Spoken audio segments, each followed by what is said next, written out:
apa Pak kejahatan yang sering ditemui oleh Bakamla? Pelanggaran di laut ini memang banyak dan kayaknya nggak habis-habis ya. Kita juga tidak mau kan proses penyidikan ini lama. Istilahnya kita ini kayak hansip aja. Tangkap, serahkan polisi kan gitu ya. Gemes banget saya, pengen sekali nangkapnya itu. Saya pertama kali menjabat itu langsung saya ngeliat peta Indonesia. Saya lihat itu ini gimana ngamankan laut ini. Peta dan juga armada ya Pak? Ya, jadi peta laut ini sama pulau-pulau kita ini negara kepulauan. Kalau saya bedakan dengan Coast Guard-nya Filipina gitu ya. Mereka punya kapal sekitar 300. 300 kapal? Iya. Kita 30.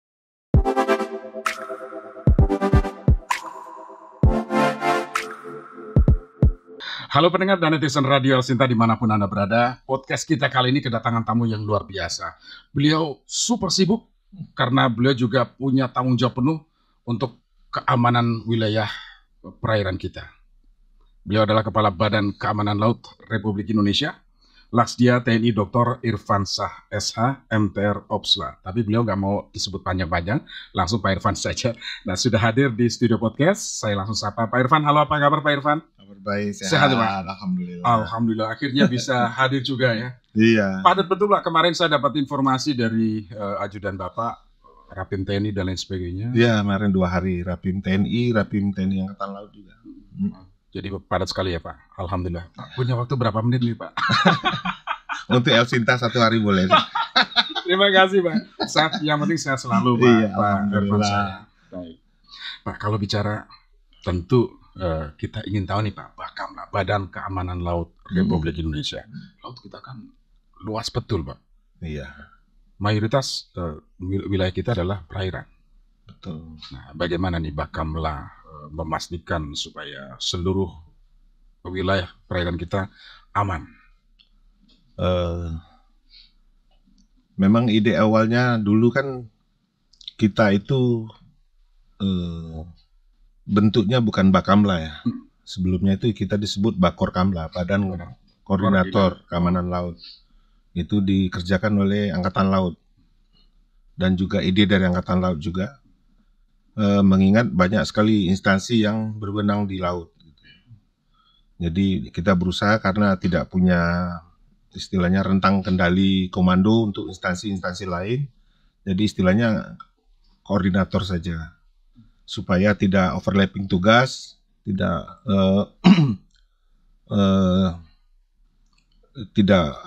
tabrakan di lautnya lah, saling menjalankan tugas. Kadang-kadang juga terjadi sedikit friksi-friksi seperti itu.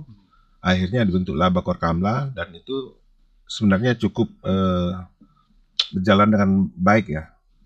Kemudian terus kesininya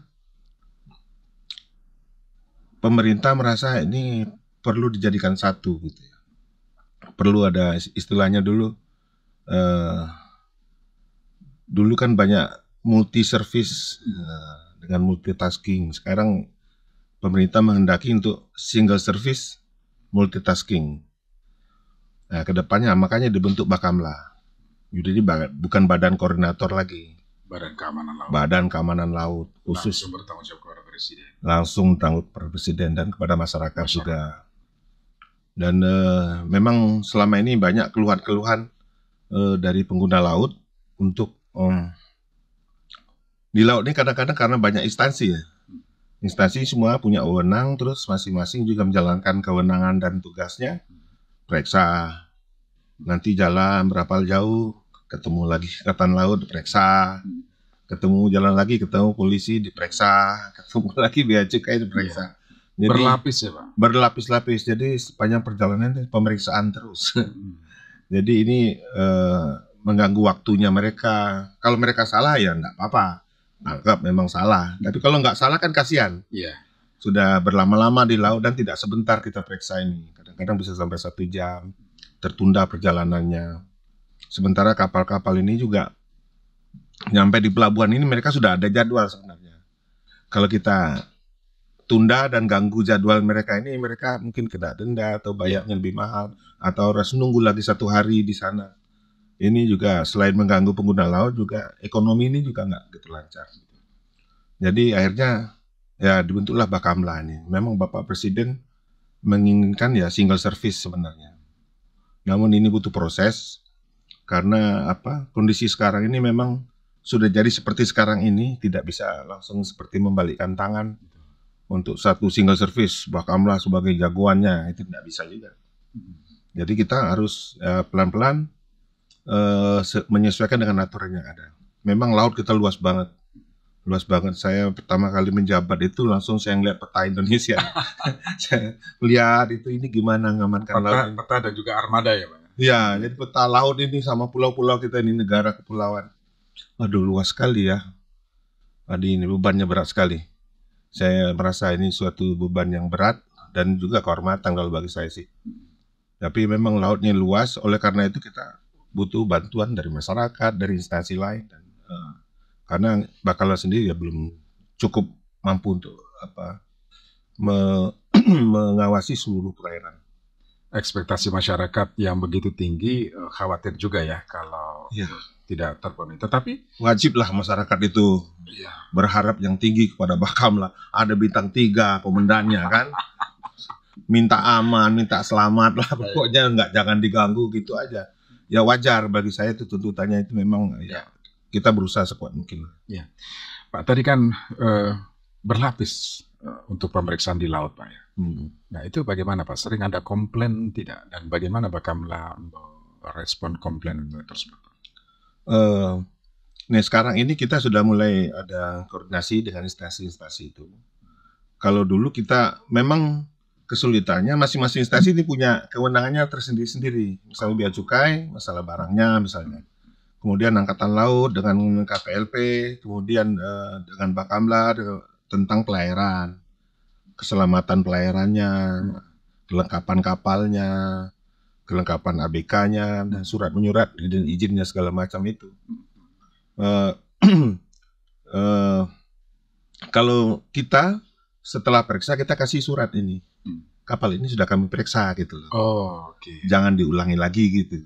Jangan diperiksa ulang. Jadi begitu diperiksa mereka sudah mengeluarkan surat. Iya, mereka tidak salah, tidak ada ditemukan barang bukti, tidak ada kesalahan, kita bikin surat keterangan kapal itu sudah diperiksa, tidak ada pelanggaran gitu. Harapannya instansi lain juga hitung lihat itu sudah diperiksa. Praktiknya bagaimana Pak? Apakah memang sudah sesuai dengan sekarang kita lagi integrasikan ini dengan seluruh instansi. Kita di Bakamla sendiri kita juga ada namanya Puskodal. Itu ada beberapa instansi sudah bergabung, kita ngantor bareng nih. Ngantor bareng. Jadi kita saling informasikan bahwa ini kita sudah periksa, nih begini. Kita di Bakamla ya. Iya. Memang instansi lain mungkin kalau kita periksa cuma bagian tertentu yang mereka mudah-mudahan tidak periksa lagi. Iya. Jadi sinergi antar institusi yang punya kewenangan di laut itu semakin baik ke depan ya Pak? Insya Allah. Baik. Nah Pak, biasanya kan kejahatan di laut ini beragam ya Pak, mulai dari katakanlah penyeludupan, kemudian illegal fishing, narkoba itu sudah sering melalui jalur laut gitu Pak ya. Nah itu bagaimana Pak sinergi antar instansi tadi? Ada Polairut, kemudian KKP dan lain sebagainya. Memang pelanggaran di laut ini memang banyak dan kayaknya nggak habis-habis ya. Nggak ada habis-habisnya. Mungkin ya salah satu penyebabnya mungkin instansi ini juga belum padu betul ya. Belum padu betul. Dan kita seperti di Bakamla sudah melaksanakan patroli bersama nih. Dengan instansi-instansi dengan perikanan, dengan Angkatan Laut, Bea Cukai, KPLP. Kita bareng-bareng patrolinya dan kita atur sektor-sektornya untuk menutupi bolong-bolong itu. Garis pantai kita kan panjang banget ya, banyak celah-celah, banyak pelabuhan tikus istilahnya. Ini mereka masuk bisa dari mana-mana. Kadang-kadang pakai kapal besar, kadang-kadang pakai perahu yang dayung aja. Nelayan itu ya. Nelayan. Dan kita rasanya kesulitan juga. Banyak sekali perahu ini, ribuan. Kalau kita periksa satu-satu, sulit. Dan itu banyak sekali di laut. Susah lah. Jadi mereka itu bongkar muatnya di tengah laut. Dari kapal besar kemudian ke kapal kecil atau nelayan. Kadang-kadang ada modusnya seperti itu. Jadi kapal besar dia berhenti, kapal kecil perahu-perahu mendekat ya dia terutama kayak narkoba atau senjata, banyak yang seperti itu. Dan mereka biasanya lari dan kapalnya speedboat kecil-kecil itu cepat juga. Oh, Kalau kita kejar pakai kapal itu sampai di laut yang dangkal kita nggak bisa ngejar lagi. ya. Mereka kadang-kadang modusnya malah ke darat dikandaskan perahunya. Ini yang bikin sulit Nah, aparat kita untuk nggak ngejar. bisa ngejar lagi nih kalau sudah di darat seperti itu. Kalaupun kita temukan barangnya, orangnya sudah nggak ada, sudah pergi. Jadi ya kita berusaha ya dengan instansi lain kita sharing informasi juga. Sudah banyak kerjasama kita dengan Polri, dengan BNN juga untuk narkoba, kemudian dengan Angkatan Laut yang kita selalu koordinasi. Dan lumayan hasilnya. Iya. Mudah-mudahan ke depan lebih ini lagi nanti. Ya, sehingga lebih aman ya wilayah Indonesia. Amin. Pak, beberapa waktu lalu kan Bakamla juga melakukan penangkapan ya kapal tanker dan lain sebagainya gitu ya. Itu gimana Pak ceritanya? Apakah memang informasinya dari negara-negara sahabat begitu akan ada kapal yang diduga apa begitu? Kalau kapal yang ditangkap kemarin itu hasil patroli kita ya. Patroli. Jadi kapal kita memang sudah dibagi sektor-sektornya, patroli, terus menemukan istilahnya ada apa ya, kejadian yang kayaknya janggal mencurigakan gitu ya. Mencurigakan, pasti kita periksa. Dan kebetulan kemarin diperiksa ada pencemaran laut gitu dengan bahan bakar mereka. Istilahnya ship to ship lah. Ya. Jadi dia bongkar muatannya ke kapal lain di tengah laut gitu. Dan karena sampai saat ini kita juga nggak punya kewenangan untuk penyidik. Jadi kita serahkan ke penyidik yang sesuai dengan pelanggarannya. Seperti kemarin pelanggarannya tentang pencemaran laut, kita serahkan ke PPNS, penyidik PNS-nya yang dari lingkungan hidup. Oh, oke. Jadi sinergi koordinasinya dengan yang terkait langsung ya. Terkait langsung. Jadi misalnya kita perikanan, kita serahkan ke KKP atau ke Angkatan Laut, kita serahkan untuk disidik lanjut, kemudian diserahkan ke kejaksaan untuk dituntut ke pengadilan. Jadi dengan kata lain tugas Badan Keamanan Laut ini memastikan seluruh jalur pertama aman, kemudian tidak ada pelanggaran pidana atau apapun yang dilakukan oleh kapal-kapal itu. Ya. Nah, kalaupun terjadi maka yang melakukan penanganan adalah instansi terkait. Cuma ini memang apa ya? Sebenarnya terlalu panjang jalannya. Seandainya nanti kalau Bakamla maunya bagaimana, Pak? Ya kita sebagai penyidik. Jadi diberi kewenangan itu. Kita periksa, memang ini terbukti ada kesalahan, ya kita sidik, langsung kita serahkan ke jaksa.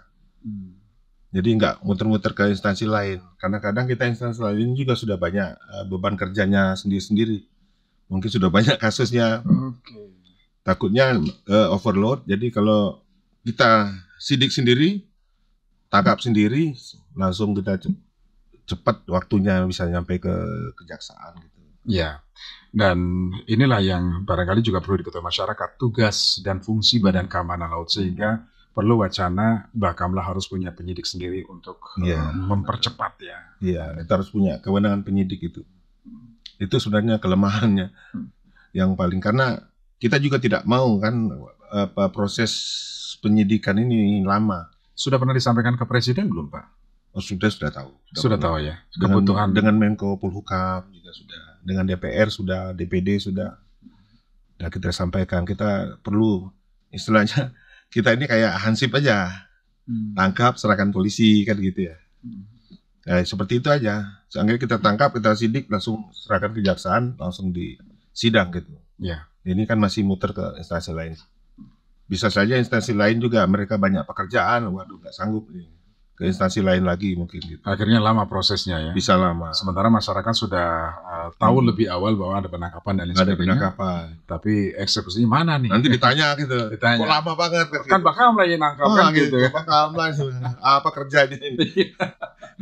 Memang gitu, kita pengen cepat, dan bukan untuk masyarakat lain juga, untuk yang tersangka ini juga kan harus cepat prosesnya. Kepastian hukum kan. Iya betul. Kalau mereka memang nggak salah, cepat pulang. Ini kan ditunggu keluarga juga di rumah. Betul.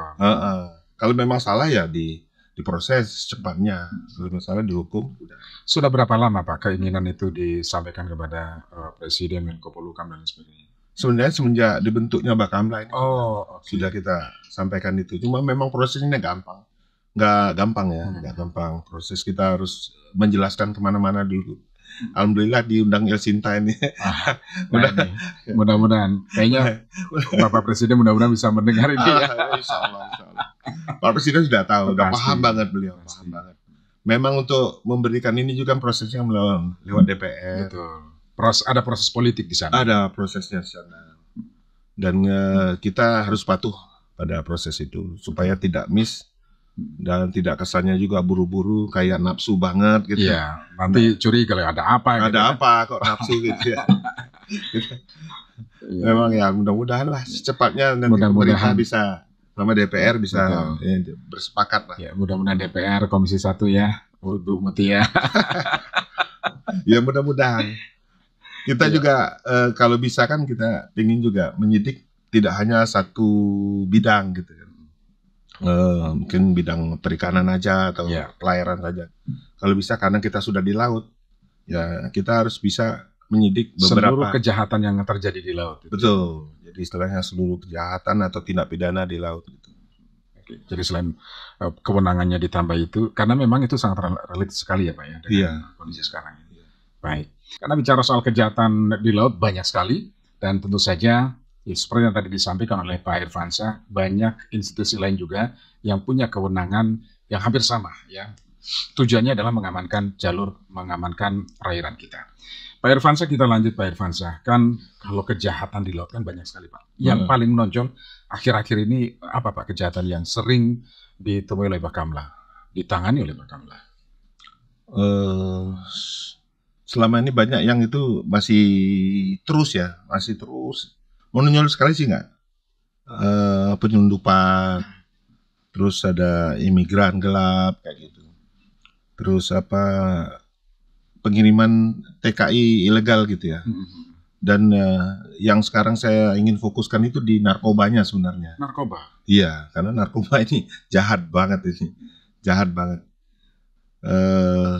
Yang disasar juga anak-anak muda, generasi muda, masa depan bangsa pasti terancam lah. Saya fokusin sebenarnya sekarang di narkoba ya. Terus kalau yang ilegal lain memang selalu ada itu illegal fishing, terus ada yang bahan bakar kayak gitu, penyelundupan bahan bakar. Pak, khusus narkoba Pak, apa yang ditemui Bakamla di laut? Penyelundupannya modusnya bagaimana? Itu banyak dari negara lain ya, dari luar negeri. Mereka bawa dengan kapal, kemudian di drop di satu titik. Nanti dari Indonesia ada tim penjemputnya gitu. Di satu titik itu di satu pulau atau bagaimana? Di air Pak, di laut. Oh, oke. Di laut ada koordinatnya gitu, ada titik koordinatnya. Nanti dia taruh situ pergi. Nanti penjemputnya sudah dikasih tahu titik koordinatnya itu. Ditaruh itu ditenggelamkan di laut, ngapung. Oh, di ngapung. Ngapung. Jadi memang terapung gitu. Kan kalau terapung dikasih pemberat itu Pak. Oh, terapung dikasih pemberat gitu. Jadi nggak kelihatan kasat mata ya kalau. Iya, di permukaan tuh sulit nyarinya. Oh. Apalagi dia diam-diam malam gitu kan. Udah diam-diam malam dan tim penjemput sudah siap. Nah, bagaimana Bakamla bisa menemukan titik-titik seperti itu Pak? Ya kita berusaha koordinasi dengan instansi lain, dengan BNN, dengan Polri juga. Untuk informasi kapan datang di mana itu paling sulit. Oh. Paling kalau nangkapnya gampang. Iya. Kalau yang informasi ini yang sulit deteksinya kapan berangkat dari negara asal, dalam perjalanan kapan dia ngedropnya, di mananya ini jam berapa, menit berapa ini kita harus tahu betul. Ya. Narkobanya masih sabu dominasi. Sabu dominasi. Dari negara mana Pak biasanya Pak? Kapal berbendera apa itu nggak ini ya? Iya, kadang-kadang benderanya siapa. Kadang bendera Indonesia juga ya? Iya, kadang-kadang ABK-nya juga nggak jelas dari mana. Ini campur-campur, pokoknya namanya penjahat. Rekrut dari mana-mana lah. Paling banyak berapa Pak yang pernah ditangkap oleh Bakamla? Kita dulu berapa ya? Pernah ada ngangkap yang itu? Lupa saya itu. Iya. Apa? 430 kg kalau nggak salah ya. Iya, itu kalau disamarkan nggak kelihatan Pak. Barang segitu tuh nggak kelihatan Pak, cuma satu bal aja mungkin itu. Iya. 400 kilo. Tapi dahsyat betul itu, merusak. 400 kilo itu berapa ribu orang itu? berapa ribu orang yang ngisep itu kalau Iya. sabu ya. Betul.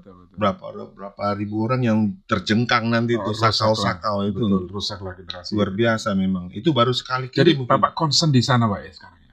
Ya gemes banget gitu loh. Gemes banget saya. Pengen sekali nangkepnya itu. Kurang ajar. Memang daya rusaknya luar biasa. Kalau penyelundup penjahat kita pentung aja lah.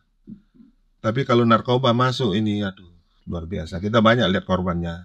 Iyalah Pak. Banyak kita lihat. Sudah mulai dekat di lingkungan kita. Iya. Sudah bukan di mana-mana Iya. lagi. Mungkin tetangga sebelah sudah. Betul. Gemes pokoknya. Iya, selain penyelundupan narkoba tadi apa TKI ya penyelundupan yang Rohingya itu bagaimana itu? Rohingya kita memang sampai saat ini kan kita juga mengirim kapal negara kita bergantian ke sana, ke utaranya Aceh dekat Sabang. Nah kita kerjasama di sana sudah kita atur dengan Angkatan Laut, dengan Polair juga kita atur sektor-sektornya sudah diatur. Jadi kita patroli dengan sektornya masing-masing. Alhamdulillah sekarang kan sudah jauh, mungkin sudah nggak ada masuk lagi ya Rohingya-nya. Dan ini memang kita mengikuti kebijakan politiknya pemerintah kita terhadap Rohingya seperti apa. Dan memang kita sendiri sebagai instansi di laut ya, ini aturan internasional ya. Setiap pelaut itu punya kewajiban untuk menolong orang di laut. Mau itu teman, mau itu lawan, mau musuh, mau siapa. Mau penjahat sekalipun kalau mereka emergensi di laut, wajib ditolong. Kalau kita nggak tolong kita dituntut. Ada hukum aja. Betul. Jadi ini ada aturan seperti itu. Kita juga punya istilahnya semangat seaman brotherhood. Jadi kekeluargaannya pelaut-pelaut di seluruh dunia ini memang sebenarnya nggak ada yang bisa ngalahkan. Kita sudah kayak keluarga aja di laut semua. Jadi kalau ada yang emergensi, mereka terdampar, apalagi terkatung-katung, kehabisan bahan bakar, kehabisan makanan, itu wajib tolong. Wajib. Kita kalau di tentara sendiri di Angkatan Laut juga kalau berperang musuh di laut sudah help gitu ya. Iya. Wajib. Itu bisa kejahatan perang kalau kita. Jadi itu bagian dari misi kemanusiaan juga dong Pak. Betul. Dan kita juga negara kita terkenal kan Indonesia, negara yang sangat memegang teguh peri kemanusiaan itu. Sosialnya juga tinggi, orang Indonesia udah terkenal di mana-mana. Iya. Betul. Nah Pak, untuk menunjang tugas Badan Keamanan Laut yang mengamankan seluruh wilayah perairan kita itu kan bukan tugas yang mudah Pak. Dari Sabang sampai Merauke itu kan saya membayangkan bentangan garis pantainya luar biasa. Iya. Kebutuhan armada ini penting. Nah, sudah memadai belum Pak? Pasti. Kalau memadai patroli jauh banget sebenarnya. Jauh banget Pak. Jauh banget. Jadi dengan laut kita sekarang yang punya kapal itu sekitar 10 yang agak besar ya. Satu itu yang panjangnya 110. Kemudian ada 3 yang panjangnya 80 meter. Kemudian ada 6 yang panjangnya 48 meter. 40 sampai 48 meter. Jadi itu masing-masing fungsinya berbeda ya Pak? Sama, kapal patroli semua. Oh, kapal patroli semua. Dan itu dibagi 3 zona kita. Di barat, di tengah, sama di timur. Yang di tengah, yang di barat itu markasnya di Batam. Yang tengah markasnya di Manado, di Minahasa tepatnya. Kemudian yang di timur di Ambon. Jadi kita bagi nih 10 kapal nih. Iya. Jadi 10 kapal dibagi 3 wilayah. Bagi 3. Ada sih kapal kecil-kecil yang kayak Rips gitu, ada high speed craft gitu yang kecil-kecil lah, seperti speedboat seperti itu. Nah, itu cuma terbatas sekali kan patrolinya. Ini bagi 3 ini kita harus mengamankan seluruh Indonesia. Jadi ya itu saya lihat peta Indonesia, lautnya gitu luas. Gitu.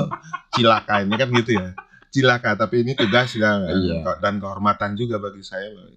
Kita harus mampu, dan pemerintah juga mendukung.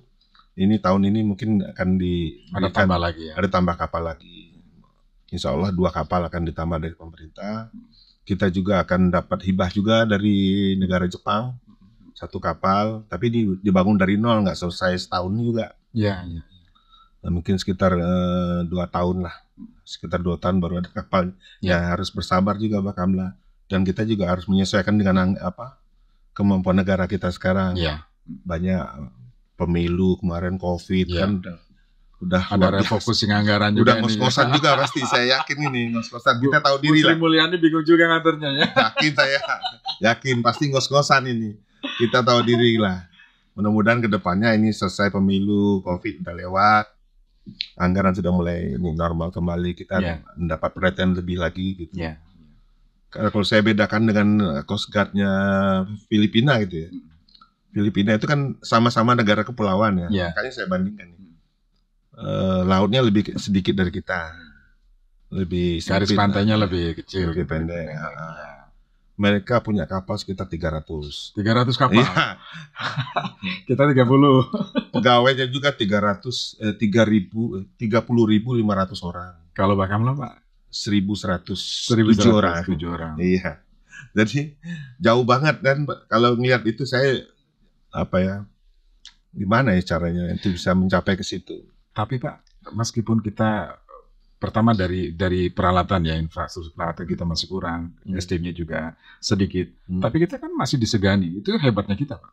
Iya, karena kita tidak sendiri kan. Saya ada Angkatan Laut, ada Polri, ada kita. Ya, masih ada teman-teman. Masih ada saudara ya. Iya. Jadi kayak orang kalau nggak bisa berantem berteman sama orang yang jago berantem lah.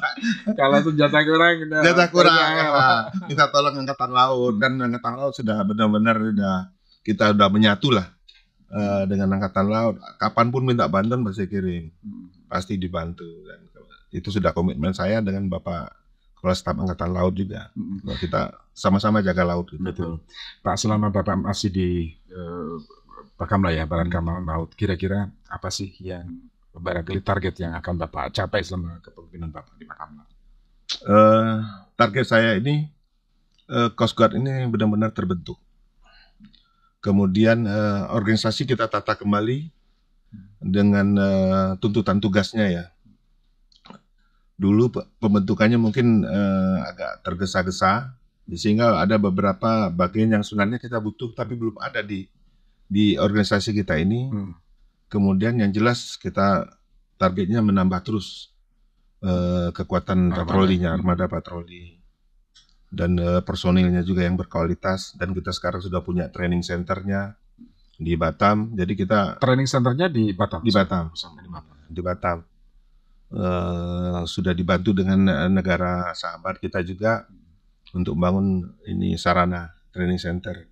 Jadi kita latih terus. Nanti apabila kita sudah punya kewenangan penyidik, nanti kita latihkan juga personil kita sebagai penyidik. Kayaknya target Pak Irfan juga nih sebelum pensiun di Bakamla. Iya, sekuat mungkin lah. Iya, ada legasi di situ Pak. Iya, kan kita juga pensiun dengan kepala tegak lah.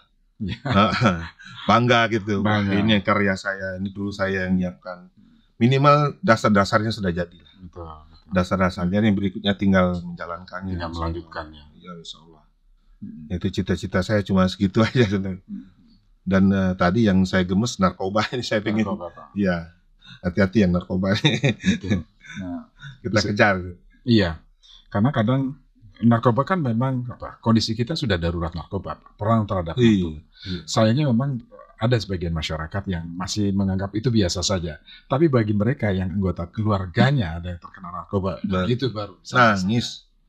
Orang tua nangis, saudara nangis. Malu sekeluarga. Mungkin sekeluarga besar, karena kadang sekolah pun ikut malu. Kalau anaknya kan ada narkoba, sekolah malu, daerahnya juga malu. Orang tua malu, hancur lah. Kalau yang sudah dinas, sudah kerja, itu karir hancur kan gitu. Yang di tentara sama, langsung kasus keluar.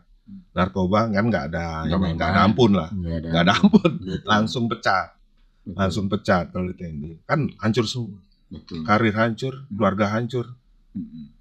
Kan orang narkoba pasti mepet-mepet dunia malam, pasti mepet-mepet perempuan, ya keluarga hancur, malu, habis-habis lah. Yang kuliah juga berantakan. Iya. Gitu. Nah, kalau yang lebih besar lagi negara kita hancur. Pemudanya hancur, gampang hancurkan negara itu. Iya. Generasi mudanya hancurkan. Kalau sudah hancur, agak sulit juga kita generasi emas kita, Pak. Iya, katanya ini Indonesia emas 2045. Itu hancur. Akan sulit dicapai kalau anak muda yang sekarang ini dirusak. Akan sulit dicapai kalau narkoba tidak bisa dikendalikan. Iya, gitu. Ini perlu bareng-bareng nih, semua instansi. Ayo kita sama-sama. Keren. Nah, soal keberadaan Bakamla, Pak, kan masyarakat masih belum familiar. Ada sebagian masyarakat yang belum familiar. Bakamla itu apa sih? Apa bedanya dengan TNI Angkatan Laut? Kemudian apakah Bakamla juga punya perwakilan di wilayah lainnya, provinsi lain? Bapak bisa menceritakan itu, Pak? Sebenarnya tugas pokok kita ini cukup simpel ya. Menjaga keamanan, menjaga keselamatan, dan penegakan hukum di laut. Jadi pokoknya masalah keamanan, keselamatan, dan penegakan hukum. Itu judulnya di undang-undang begitu. Yeah. Dan kita juga punya tugas-tugas lain yang peran-peran yang dituntut dari negara kepada Bakamla itu kita harus menyelenggarakan patroli bersama, menyusun kebijakan keamanan maritim, kemudian mengintegrasikan semua instansi ini, mengkoordinir, banyak tugas-tugasnya itu. Dan kita sampai sekarang sudah sampai berapa ya? 14 pangkalan di seluruh Indonesia kita sebar. Kita menuju ke 35 nanti.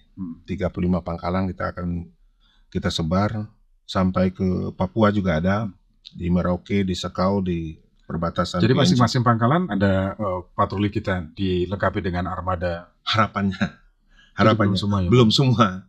Baru kita pangkalan terpilih lah, yang punya kerawanan yang prioritas. Paling tinggi, prioritas. Karena memang asetnya belum banyak. Yeah. Minimal kami sudah taruh dulu orang sana, dan kita juga membina masyarakat yang peduli tentang keamanan laut. Kita sebut ada relawan penjaga laut. Relawan penjaga laut. Ya, kita bina juga. Itu dari apa? Unsur nelayan. Masyarakat. Mana aja, masyarakat pesisir kita bina, kita bekali, kita latih, dan menjadi kepanjangan mata dan telinga kita juga untuk bagaimana kalau ada kerawanan, emergensi. Dan kita sekarang juga sedang proses minta nomor emergensi dari pemerintah. Saya lupa dari mana itu mintanya. Saya udah perintahkan. Kita harus punya nomor yang 3 nomor itu, Mas. Iya. 3 nomor kayak 911 gitu lah. Betul. Pokoknya ada emergensi, ada apa, tekan 3 nomor, Bakamla aksi gitu. Nah, kita sedang lagi. Wah, itu penting itu, Pak. Nanti kita sosialisasikan kalau sudah dapat nomornya. Saya lupa nomornya berapa kemarin, 131. 181. Tapi belum aktif nih. Belum aktif. Dalam proses. Dan jadi sudah setuju. Kita sudah tanya kan. Nomor berapa yang masih tersedia? Yang agak nomor cantik lah. Ya. Nomor cantik. Yang pasti memudahkan masyarakat. Ceknya juga mungkin tangan sebelah bisa gitu. Iya. 181 gitu kan. 181 pencet langsung mudah-mudahan respon cepat sama Bakamla. Ya ini saya memang ya itu bentuk kita supaya masyarakat ini merasa aman. Iya. Sinergi apa lagi Pak yang selama ini dilakukan oleh Bakamla dengan masyarakat? Karena tadi peran serta masyarakat kan juga sangat penting untuk membantu tugas-tugas Bakamla. Betul, kita juga punya tugas untuk pembinaan desa pesisir juga. Oh, oke. Desa pesisir. Ya, salah satunya itu di Rapala tadi, relawan penjaga laut. Harapannya nanti dengan masyarakat dengan unsur-unsur maritim. Kemarin kami juga bersinergi dengan masalah narkoba ya, dengan Satuan Anti Narkoba Sekolah. Oh, sekolah. Iya, jadi anak-anak SMA nih. Satgas Anti Narkoba di sekolah-sekolah. Iya. Oh, oke. Nah, kemarin kita sudah ketemu ngobrol-ngobrol. Saya sebagai pembina mereka, saya bina. Bagaimana Satgas ini bisa menyebar ke seluruh Indonesia. Tiap sekolah punya Satgas Anti Narkoba yang dikerjakan oleh siswa-siswinya. Ini sangat membantu sekali BNN, Pak, ya, karena untuk pencegahan itu kan penting, Pak, sebetulnya. Iya, pencegahan. Ini misalnya umur segitu lah yang gampang nih, gampang dipengaruhi. Kalau boleh saya nggak mempan lagi lah. Iya. Sudah bau tanah gini. Takut Pak, mempengaruhi juga takut Pak. Betul. yang masih lagi geli-gelinya gini kan. Ini saya sudah senang sekali, terus ada pengurusnya kemarin ketemu juga. Saya bilang ini harus disebarkan ke seluruh Indonesia, nanti mudah-mudahan ada kementerian yang bisa bantu mensupport itu Pak ya. Mensupport ini saya kira baik sekali. Ya mungkin mereka tidak banyak mencegah, minimal mereka sendiri yang pengurus ini aja sudah sadar dengan narkoba kan. Keluarganya lah. Ya dia bisa ngomong sama temennya, mencegah, ngasih nasihat gitu. Minimal itu aja lah, nggak usah nangkap-nangkap. Cuma sosialisasi aja. Tapi ini berarti yang sosialisasi sendiri udah sadar dia. Betul. Bayangkan ke seluruh sekolah begitu kan. Iya. Ya lumayan benteng terhadap narkoba bisa lebih bagus lagi. Oke. Baik, Pak, tentu di DPR banyak keputusan-keputusan politik yang strategis yang diharapkan juga bisa membantu tugas dan fungsi Badan Keamanan Laut. Kira-kira Pak, ini terakhir sebagai penegasan saja, Bapak sebagai Kepala Badan Keamanan Laut di periode Bapak, apa yang ingin Bapak minta ke mereka yang di Senayan ini, Pak? Sebenarnya tadi sudah saya sampaikan ya, untuk teman-teman di DPR ya. Saya Bakamla itu kita butuh aset, pasti itu. Kita harus bisa mencakup seluruh perairan Indonesia tanpa lubang, harusnya ya. Tidak ada celah. Tidak ada celah. Kemudian kita tadi kewenangan sebagai penyidik, dan tidak hanya satu tindak pidana saja, jadi beberapa tindak pidana di laut kita bisa sidik agar penyelesaiannya bisa cepat dan efisien. Kemudian kita dikukuhkan benar-benar dikukuhkan sebagai Coast Guard-nya Indonesia. Dan karena ada pengakuan penuh maksudnya. Pengakuan penuh. Karena luar negeri sudah ngakui semua nih. Ya, kita juga Indonesia sekarang saya sebagai chairman ASEAN Coast Guard Forum. Jadi kita sudah bentuk Forum Coast Guard ASEAN. Ya. Dan kita sebagai ketua sekarang. Nah, tahun ini ya, pertengahan tahun ini saya handover, saya serahkan ke Filipina. Jadi kita sudah kompak nih. Iya. Sudah kompak. Dan ini perlu dideklarkan lebih tegas lagi bahwa Bakamla Air ini sebagai Coast Guard. Karena ada instansi lainnya juga mengaku sebagai Coast Guard. Dan sudah lama sebagai Coast Guard gitu. Kemudian mungkin ditingkatkan levelnya Bakamla ini sebagai badan nasional kan gitu ya, yang bisa sebagai alat negara. Ditingkatkan levelnya itu maksudnya bagaimana? Levelnya bisa setingkat menteri. Setingkat menteri. Setingkat menteri. Okay. Jadi kewenangan dan semua aturan-aturan ini bisa kita keluarkan dan ini dipatuhi seluruh. Gitu ya. Jadi tidak sulit motong ininya ya. Iya, jadi kita bisa bikin peraturan ya. Banyak seperti kementerian yang lain, lembaga yang lain bisa bikin aturan. Menteri Keuangan bikin peraturan, Menteri Keuangan, seluruh instansi ini ikut. Iya. Karena ini penting karena wilayah laut kita sangat strategis. Strategis dan harus ada keseragaman. Betul. Tindakan dan aturan ini. Kadang-kadang di laut nih bingung juga nih. Nakodanya bingung. Mana yang harus kita patuhi gitu ya. ABK bingung juga ini. Mati kita.